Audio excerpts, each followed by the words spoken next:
Waalaikumsalam warahmatullahi wabarakatuh. Selamat siang teman-teman semuanya. Siang. Oke, jadi pada siang hari ini saya Indah Ismailwati dengan NPM 2430301160 ingin mempresentasikan materi terkait berbicara persuasif dalam berbicara publik. Nah, untuk bahan kajian kita pada hari ini meliputi pengertian dari persuasif itu sendiri, kemudian karakteristik, tujuan, teknik, jenis-jenis, dan juga contoh dari berbicara persuasif dalam berbicara publik. Nah, teman-teman sendiri sebagai anak pendidikan bahasa dan sastra Indonesia pasti sudah tidak asing lagi ya dengan yang namanya persuasif. Kira-kira ada tahu nggak sih di sini persuasif itu apa? Boleh angkat tangan? Iya, silakan Mbak Najwa. Kalau menurut saya sendiri, persuasif itu artinya adalah ujaran yang diungkapkan itu bisa mengajak orang lain ataupun bisa mempengaruhi orang lain. Iya, benar banget. Jadi teman-teman, persuasif di sini itu merupakan sebuah bentuk komunikasi lisan yang bertujuan untuk mempengaruhi pikiran, sikap, dan juga tindakan dari mitra bicara agar dapat menerima, mempercayai, ataupun melakukan sesuatu berdasarkan dengan gagasan atau argumen yang telah disampaikan oleh pembicara.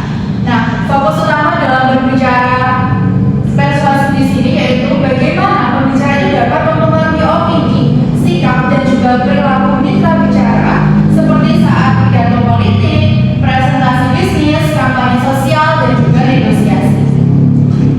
Kemudian kita beralih ke karakteristik dari berbicara persuasif. Nah, di sini ada 5 aspek teman-teman. Yang pertama yaitu tujuannya untuk mempengaruhi. Seperti yang sudah saya sampaikan sebelumnya bahwasanya di pengertian tadi salah satu tujuan dari berbicara persuasif adalah untuk mempengaruhi mitra bicara. Maka dari itu karakteristik bicara persuasif di sini yang pertama yaitu tujuannya untuk mempengaruhi. Kemudian yang kedua yaitu menggunakan argumen yang logis. Nah, karena di sini tujuannya adalah untuk mempengaruhi pembicara, otomatis argumen-argumen yang disampaikan oleh pembicara itu harus bersifat logis, harus berdasarkan fakta, data, dan juga bukti-bukti yang dapat dibuktikan seperti itu, yang dapat dicari kebenarannya.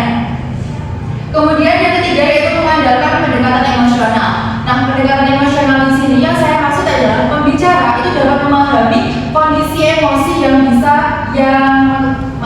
kondisi emosi yang ada dalam diri mitra bicara. Misalnya teman-teman, ketika kalian berada dalam seminar yang membahas terkait supaya tidak terjadi perundungan seperti itu, otomatis nanti pembicara itu harus mengetahui pendekatan emosional emosi yang dimiliki oleh mitra bicara bahwasanya perundungan itu tidak baik, sehingga nanti pembicara dalam menyampaikan materinya itu akan lebih kuat mengenainya dalam pemikiran si mitra bicara. Kemudian yang keempat yaitu menonjolkan kredibilitas pembicara. Nah, untuk kredibilitas di sini itu maksudnya adalah pembicara itu mampu menyampaikan atau menunjukkan kepercayaan diri dalam diri pembicara tersebut. Sehingga apabila pembicara itu percaya diri, maka nanti akan timbul juga terkait bagaimana pembicara itu mumpuni dalam menyampaikan materi tersebut.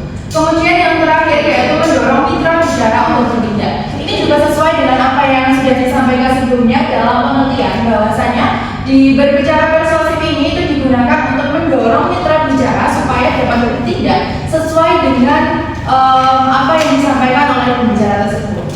Kemudian tujuan berbicara persuasif. Nah, tujuannya di sini ada 3, yaitu yang pertama mengubah pendapat atau keyakinan, yang kedua mendorong tindakan, dan juga yang ketiga menguatkan keyakinan.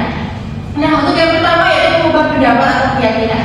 Di sini yang dimaksudkan adalah pendapat dari pembicara itu disampaikan kepada mitra bicara, dan mitra bicara itu meyakini apa yang sudah disampaikan oleh si pembicara tersebut. Maka dari itu, poin pertama dan juga poin ketiga itu saling berkaitan. Ketika nanti mitra bicara itu sudah yakin dengan apa yang disampaikan oleh pembicara, maka nanti akan mendorong ke tindakan, yaitu nanti mitra bicara akan melakukan tindakan atau hal-hal yang disampaikan oleh pembicara tersebut. Kemudian ada teknik berbicara persuasif. Di sini juga ada 3, yaitu logos, pathos, dan juga ethos. Untuk logos yaitu logika. Nah, ini berkaitan juga dengan data dan juga fakta tadi.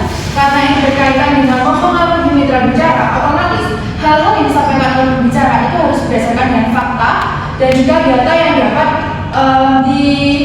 dilihat kebenarannya seperti itu.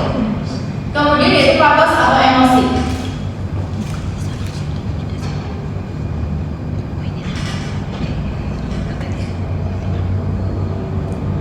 Kemudian yang kedua yaitu patos atau emosi. Nah, untuk patos atau emosi di sini berarti pembicara itu juga mampu memahami kondisi emosi yang ada di dalam diri mitra bicara tersebut, sehingga nanti informasi yang disampaikan itu dapat lebih mudah tersampaikan karena sudah ada koneksi antara si pembicara dan juga mitra bicara.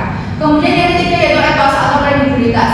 Kredibilitas di sini berarti pembicara itu mampu meyakinkan mitra bicaranya bahwasanya pembicara itu mumpuni dalam menyampaikan materi ini, sehingga ada keyakinan dalam diri sendiri bahwa pembicara itu meyakini bahwa dia bisa untuk menyampaikan materi ini dengan baik seperti itu.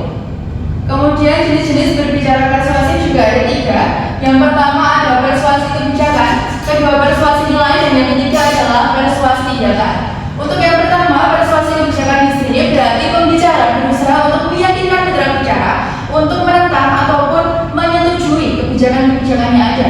Sementara untuk persuasi nilai itu berarti pembicara berusaha untuk mengajak para mitra bicara untuk menyepakati bahwasanya dalam sebuah argumen itu ada nilai-nilai yang positif dan juga ada nilai-nilai yang negatif. Dan untuk yang terakhir yaitu persuasi tindakan. Untuk persuasi tindakan ini berarti pembicara itu akan mengajak mitra bicara untuk melakukan tindakan-tindakan yang telah disampaikan oleh pembicara sebelumnya. Dan contoh berbicara persuasif itu juga ada 6. Yang pertama terkait pidato politik, presentasi bisnis dan penjualan, kemudian motivasi dan inspirasi, kemudian yang keempat ada debat dan advokasi, pidato dalam bidang pendidikan, dan juga persuasi dalam kampanye sosial. Dan dalam penyampaian materi kali ini dapat disimpulkan bahwasanya berbicara persuasif adalah komunikasi lisan yang bertujuan untuk mempengaruhi pemikiran, sikap, dan juga tindakan audiens melalui argumen yang logis atau logos. Kemudian pembicara itu juga harus menyampaikan pendekatan emosional atau patos dan juga kredibilitas pembicara atau etos.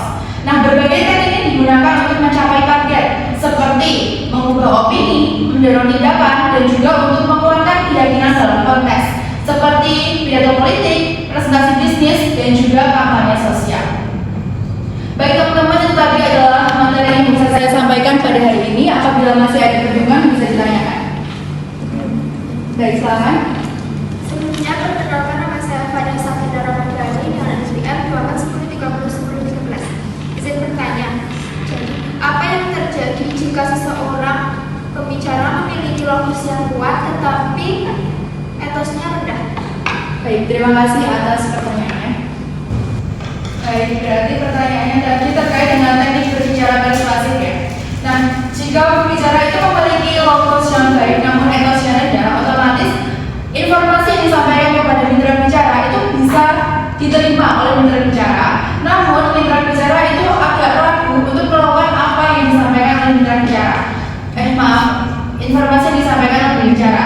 Karena untuk aspek etos itu adalah kredibilitas. Berarti bagaimana pembicara itu bisa menampakkan kepercayaan diri dalam dirinya supaya mitra bicara itu bisa melakukan apa yang disampaikan oleh pembicara. Berarti kalau etos ini kurang, otomatis dari mitra bicaranya itu nanti akan ragu untuk melakukan apa yang disampaikan oleh pembicara sebelumnya. Apakah menjawab? Baik. Baik teman-teman, itu tadi adalah presentasi saya pada hari ini. Kurang lebihnya saya mohon maaf. Wassalamualaikum warahmatullahi wabarakatuh.